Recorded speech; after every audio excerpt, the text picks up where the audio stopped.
how to add cinematic bars in CapCut. Now, that's what I'm going to show you guys in a super quick and easy tutorial.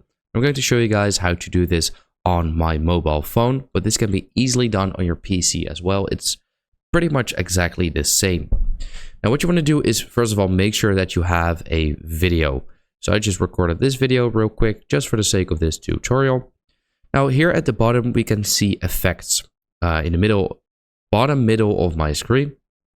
Go to click on there, then click on video effects, just like that.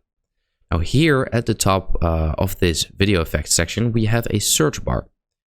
I'm going to go ahead and search for movie, just like that. Then we get this, the second one, which is movie. We can already see the black bars. When I click on there, first it downloads it really quickly. Then you simply have to apply it just like that. Simply click on the check mark. Now we have applied it, but it isn't the full length yet. So you have to drag this all the way till the end. Now we have black bars on the full length of our video. Pretty clean in my opinion. So yeah, that is how to add cinematic bars in CapCut.